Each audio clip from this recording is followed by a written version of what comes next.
Breaking news, Osman হাদির উপর হামলাকারী দুই ছাত্রলীগ নেতা ভারতে পালিয়ে গিয়েছে। যমুনা টিভির বরাত দিয়ে জানা গিয়েছে যে তারা প্রথমে মতিঝিল থেকে এই ঘটনাটি ঘটিয়ে ফার্মগেট হয়ে মিরপুরে আসে। মিরপুর থেকে তারা উত্তরা হয়ে গাজীপুর চলে যায়। সেখান থেকে বাইকটি তারা বদল করে একটি প্রাইভেট কার নেয়। সেই প্রাইভেট কার করে তারা ময়মনসিংহের হালুয়াঘাট এলাকায় যায়।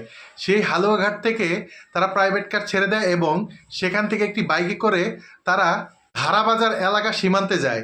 সেই ধারাবাজার এলাকা সীমান্ত থেকে তারা ভারতে পালিয়ে যায় এবং সেখানে ভারতীয় বর্ডারে কিছু মানুষ অপেক্ষা করছিল তাদেরকে রিসিভ করার জন্য। তারা তাদেরকে ভারতে প্রবেশ করতে সহায়তা করে। দুজন মানব পাচারকারীকে আটক করেছে পুলিশ। তাদেরকে জিজ্ঞাসাবাদ করা হচ্ছে এবং তারা স্বীকার করেছে যে তারাই তাদেরকে পার হতে সহায়তা করেছে। ময়মনসিংহের এই এলাকাটা সবসময় অরক্ষিত। এই জায়গাটা দিয়ে 5ই আগস্টের পর আওয়ামী লীগের বহু নেতা পালিয়ে গিয়েছে, তারপরও বিজেপি দ্বারা এখন পর্যন্ত সুরক্ষিত করা হয়নি এই এলাকাটাকে। বিভিন্ন ধরনের অপরাধীরা এই এলাকাটাই ব্যবহার করে ভারতে পালিয়ে যাওয়ার জন্য।